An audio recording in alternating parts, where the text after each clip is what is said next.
بسم اللہ الرحمن الرحیم۔ کل ہم نے او کی بحث پڑھی تھی اور اس میں دو چیزوں کو ہم نے ڈسکس کیا تھا۔ تو پہلے نمبر پر تھا او کا معنی، یعنی اس کا حقیقی معنی کیا ہے، مجازی معنی کیا ہے۔ تو او کا حقیقی معنی ہوتا ہے التخییر، ٹھیک ہے، دو چیزوں میں اختیار، غیر متعینہ طور پر دو چیزوں میں سے کسی ایک کو اختیار کرنا۔ تو اس کی ہم نے پھر 5 مثالیں بھی پڑھی تھی، یعنی اعتاق کے اندر اگر خیار ہو اور یا وکالہ میں ہو، مہر میں ہو، نقدین میں ہو، کفارات میں ہو، پوری تفصیل کر گزر چکی ہے۔ اور تیسری چیز ہم نے کل پڑھی تھی کہ آیات محاربہ کے اندر جو اختلاف ہے، ٹھیک ہے، انما جزاء الذین یحاربون اللہ ورسولہ ویسعون فی الارض فسادا ان یقتلوا او یصلبوا او تقطع ایدیہم وارجلہم من خلاف او ینفوا من الارض۔ تو یہاں جو او آیا ہے تو یہ مالکیہ کے یہاں تخییر کے لیے ہے، مطلب یہ ہے کہ حاکم وقت کو اختیار ہے کہ جس صورت کو چاہے اختیار کر لے، لیکن ہمارے نزدیک یہاں ایسے نہیں ہے، ٹھیک ہے، بلکہ ہمارے نزدیک یہاں کیا ہے، ایک طرح سے ترتیب ہے، اور ترتیب بھی جرم کے اعتبار سے ہے۔ تو جس کا جتنا بڑا جرم ہوگا سزا اس کے مطابق ہوگی۔ اگر کوئی قتل کرے گا تو اس کو ان یقتلوا، ٹھیک ہے، اور اگر کوئی ڈرائے دھمکائے گا تو آخر میں چل کر او ینفوا من الارض کا مصداق ہوگا، ٹھیک ہے، تو اس کی تفصیل بھی کل گزر چکی ہے، ٹھیک ہے۔ تو آج ہم دو چیزیں پڑھیں گے۔ پہلی چیز یہ ہے کہ ایک آدمی نے او کو ایسی جگہ پہ ذکر کیا ہے جہاں اس میں سے معطوف اور معطوف علیہ میں سے ایک چیز تو او کے ساتھ آ سکتی ہے، دوسری نہیں آ سکتی۔ مثلا اس نے اپنے غلام اور اپنے جانور کی طرف اشارہ کرتے ہوئے کہا ھذا حر او ھذا، تو ظاہر ہے کہ غلام تو آزاد ہو سکتا ہے، انسان ہے، لیکن جانور وہ آزاد نہیں ہو سکتا، اس کے لیے حریت کا اطلاق نہیں ہوتا۔ تو اب ایسے موقع پر کیا ہوگا کہ ایک چیز تو وہ اس حکم کو قبول کرتی ہے، دوسری کو نہیں کرتی۔ اب حقیقی معنی تو یہاں ممکن نہیں ہے، حقیقی معنی تو یہ ہے کہ دونوں میں صلاحیت ہو اور لا علی التعین، کسی ایک کے اندر کیا ہو، اختیار ہو۔ تو جب یہاں حقیقی معنی ممکن نہیں، یعنی حقیقی معنی کا حکم ممکن نہیں، تو صاحبین کے نزدیک چونکہ مجاز حکم میں حقیقت کا خلیفہ ہوتا ہے، تو ان کے نزدیک اب حقیقت بھی ممکن نہیں ہے، اس کا حکم ممکن نہیں ہے، تو مجاز بھی ممکن نہیں ہے۔ ان کے نزدیک یہ مثال کیا ہو جائے گی، لغو ہو جائے گا، کوئی بھی آزاد نہیں ہوگا۔ امام صاحب فرماتے ہیں کہ حقیقت یہ اصل ہوتی ہے، مجاز خلیفہ ہوتا ہے، لیکن تکلم میں اگر حقیقت کے الفاظ درست ہیں، یعنی مبتدا خبر نحوی اعتبار سے درست ہے، تو اور وہ حقیقی معنی ممکن نہیں، تو ہم مجازی معنی کی طرف آ سکتے ہیں۔ یہاں ھذا حر او ھذا میں الفاظ تو ٹھیک ہیں، اگرچہ حکماً حقیقی معنی ممکن نہیں، لیکن لفظاً ممکن ہے۔ تو اس کا مطلب ہے کہ ایسے موقع پر امام صاحب کا اصول یہ ہے کہ وہ کس کی طرف جاتے ہیں، مجاز کی طرف جاتے ہیں۔ تو وہ مجاز کی طرف جا کر ایک کو کیا سمجھتے ہیں، آزاد، غلام خود بخود آزاد ہو جائے گا۔ مجاز کی طرف کیسے گئے، حقیقت کیا تھی، مجاز کیا تھا؟ دیکھیں، حقیقت یہاں پہ ایسے تھی کہ حقیقت یہ تھی کہ احد الشیئین، اس کے لیے حکم ثابت ہو لا علی التعین، احد الشیئین کے لیے حکم کیا ثابت ہو، لا علی التعین۔ جیسے وہ دو غلاموں کے بارے میں کہتے ہیں ھذا حر او ھذا، ٹھیک ہے، دونوں کیا ہیں، مطلب ہے کہ دونوں انسان ہیں، دونوں کیا ہیں، غلام ہیں، ٹھیک ہے۔ تو اب یہ اس کا حقیقی معنی کیا ہوا کہ التعین، اپنا الخیار فی الشیئین لا علی التعین، الخیار فی الشیئین، ٹھیک ہے، لا علی التعین، ٹھیک ہے، یہ اس کا حقیقی معنی ہوا۔ حقیقی معنی کیا ہوا، الخیار لا علی التعین، ٹھیک ہے، کہ کوئی بھی چیز وہ اختیار کر سکتا ہے، یہ اس کا حقیقی معنی ہے۔ اور وہ کہتے ہیں مجازی معنی کیا ہے، وہ فرماتے ہیں مجازی معنی یہ ہے کہ آگے چل کر اس خیار کے نتیجے میں تعیین ہوتی ہے، یعنی احتمال ہوتا ہے کہ کوئی ایک متعین ہو۔ اس لیے جب اس نے یہ کہا نا عبدی ھذا حر او ھذا، تو اب اس کو کیا کہا جائے گا، یہ کہا جائے گا، اسے فورس کیا جائے گا، مجبور کیا جائے گا کہ ان دو میں سے ایک کی تعیین کرو۔ تو نتیجتاً کیا ہوتی ہے، ایک چیز کی تعیین ہوتی ہے، ٹھیک ہے۔ تو گویا کہ احتمال تعیین، یعنی جو متعین چیز ہے یہ اس کا مصداق ہو، اس کا بھی کیا ہے، احتمال ہے، ٹھیک ہے.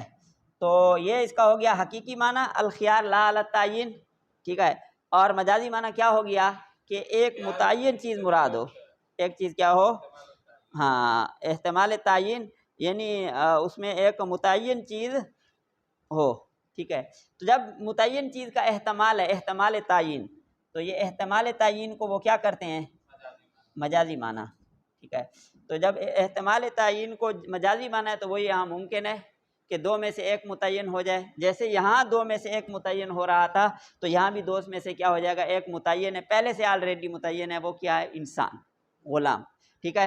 تو امام صاحب کے نزدیک احدار سے عمل ولو علی المعنی المجازی ہو، یہ کیا ہے، زیادہ بہتر ہے. یہ تھا ائمہ حنفیہ کا آپس میں کیا اختلاف، ٹھیک ہے. اچھا، اس کے بعد یہ والی جو بحث تھی.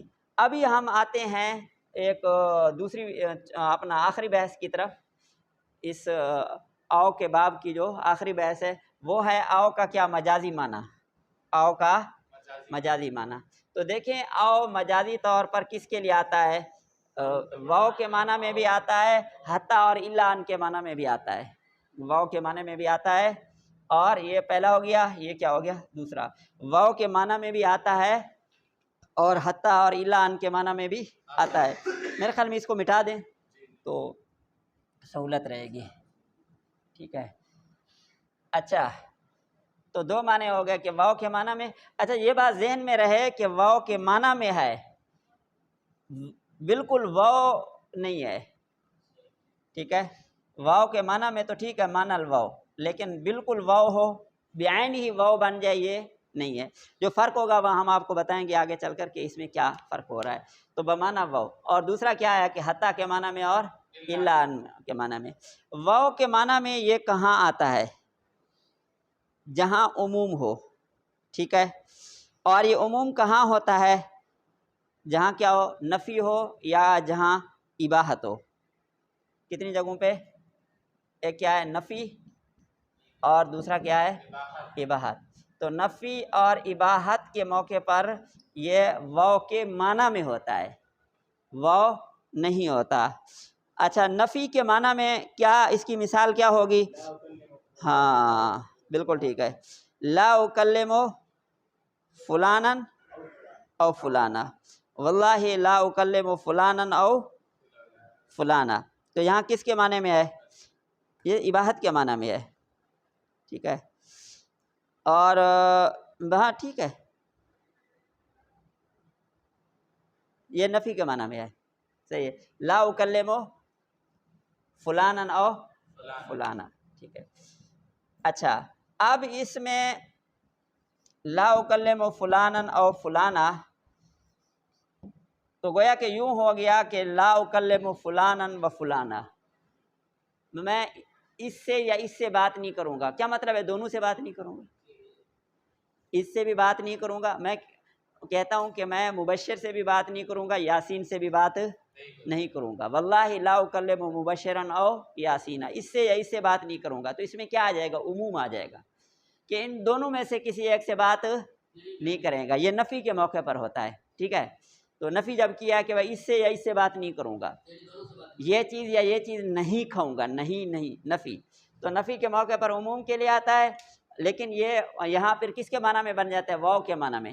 جیسے واؤ شمول کے لیے آتا ہے، جمع کے لیے آتا ہے، تو یہاں بھی گویا کہ ایک طرح سے کیا ہو گئے، جمع ہو گئے. مبشر سے بات کرے گا تو بھی کیا ہو جائے گا، ہانس ہو جائے گا، اور یاسین سے بات کرے گا تو بھی کیا ہو جائے گا، ہانس ہو جائے گا، ٹھیک ہے.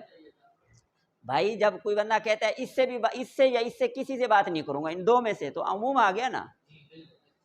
ہاں. اچھا، دوسرے نمبر پر کیا ہے، اچھا ہم کہہ رہے تھے کہ یہ واؤ نہیں بن جاتا، واؤ کے معنی میں ہوتا ہے. اس کی وجہ کیا ہے، اس کی وجہ یہ ہے کہ اگر یہ واؤ کے معنی میں ہوتا تو دونوں میں کیا آتا، دونوں میں الگ الگ کفارہ آتا، دونوں سے الگ الگ کفارہ آتا. لیکن یہاں اس صورت میں کفارہ کیا آتا ہے، ایک.